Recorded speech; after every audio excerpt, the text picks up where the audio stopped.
យើងមិនអាចខ្វះបានគឺទឹកវាមិនបង្កឲ្យមានបញ្ហានានាដូចជារលាកអំពង់ក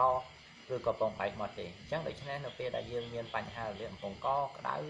គឺយើងត្រូវការពិសាទឹកឲ្យបានច្រើនដើម្បីកាត់បន្ថយជំងឺទាំងអស់នេះក៏ដូចជាការពងបែកមាត់ជាដើមក្រៅពីគេងភ្លាមយើងត្រូវផឹកទឹកដើម្បីជំនួយដល់ការបំផ្លាញជាតិខ្លាញ់អញ្ចឹងទឹកនេះក៏ជួយកាត់បន្ថយជាតិខ្លាញ់ផងដែរដោយវាស្រូបយកជាតិពុលនិងជាតិគីមីនៅក្នុងអាហារដែលយើងបរិភោគប្រចាំថ្ងៃចំណែកឯគំនិតមួយទៀតនោះរបស់លោកវិជ្ជបណ្ឌិតទូទៅផ្នែកសុខភាពផងដែរបានបន្ថែមថាក្នុងមួយថ្ងៃយើងគួរតែផឹកទឹកឲ្យបានប្រមាណយ៉ាងហោចណាស់2លីត្រយ៉ាងតិចបំផុត2លីត្រឬក៏យ៉ាងតិច12កែវក្នុងមួយថ្ងៃដើម្បីបំបត្តិការស្រេកឃ្លានផងនិងផ្គត់ផ្គង់ដល់រាងកាយផងហើយគួរតែផឹកទឹកឲ្យបានច្រើនជាងភេសជ្ជៈផ្អែមបានន័យថាយើងកាត់បន្ថយភេសជ្ជៈផ្អែមឬក៏គ្រឿងកំប៉ុងដោយបង្កើននៅចំនួនទឹកបរិសុទ្ធដែលយើងហូបប្រចាំថ្ងៃឲ្យកាន់តែច្រើន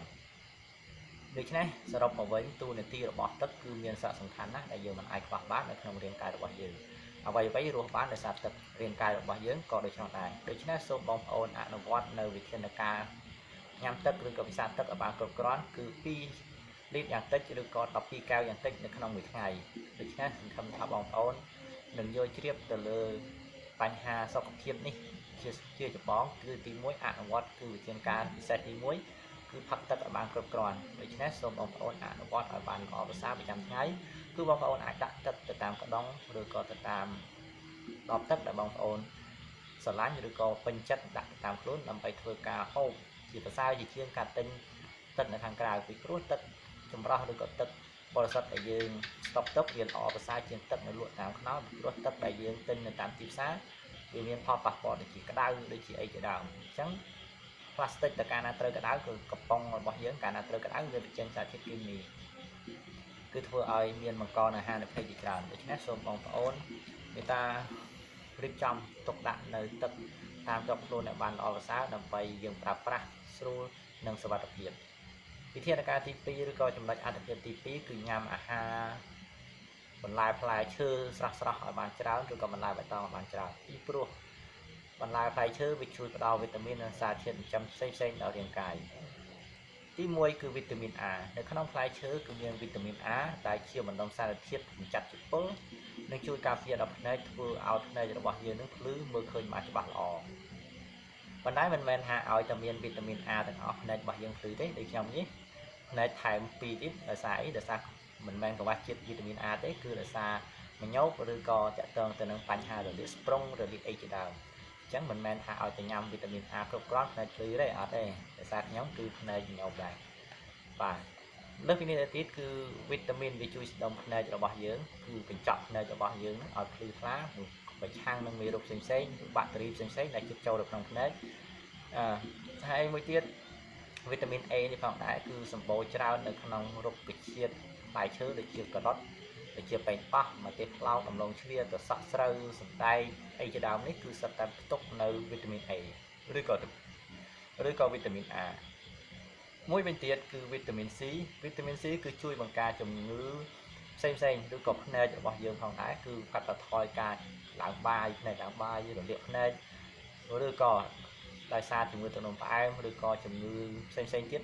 គឺវាជួយសម្រួលបានច្រើនផងដែរវីតាមីន C ហើយវីតាមីន C ផងដែរគឺវាមាននៅក្នុងបន្លែផ្លែឈើផ្សេងៗដូចជា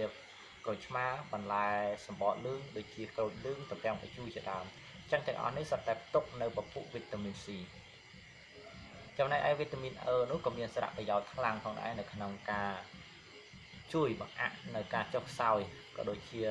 ជំងឺភ្នែកផងដែរយើងបានដឹងហើយថានៅក្នុងវីតាមីន A គឺភាគច្រើនមាននៅក្នុងសណ្តែកក៏រាប់ធញ្ញជាតិការជូករត់អីជាដើមនេះប៉េងប៉ោះផ្លែស្ទ្រូប៊េរីស្វាយសណ្តែកផ្សេងៗជាដើមនេះគឺសុទ្ធតែមានទុកនៅវីតាមីន E ប៉ុន្តែអ្វីដែលសម្បូរជាងគេគឺផ្លែល្ហុងដូច្នេះបើសិនជាបងប្អូនកង្វះវីតាមីន E បងប្អូនអាចពិសាផ្លែល្ហុងឲ្យបានច្រើនពីព្រោះនៅក្នុងផ្លែល្ហុងនេះគឺផ្ទុកពោពេញទៅដោយ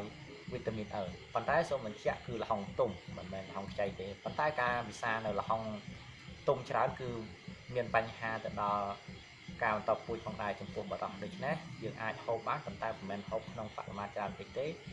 ហើយបរិសុទ្ធក៏មិនអាចត្រូវហូបផ្លែល្ហុងទុំច្រើនដែរពីព្រោះវាធ្វើឲ្យស្ទះដល់ការបញ្ចេញស្ពែម៉ាតូស៊ីត ចំណែកវីតាមីន D ឯនោះវិញវីតាមីន D គឺមាននីតិជួយបង្ការជំងឺផ្សេង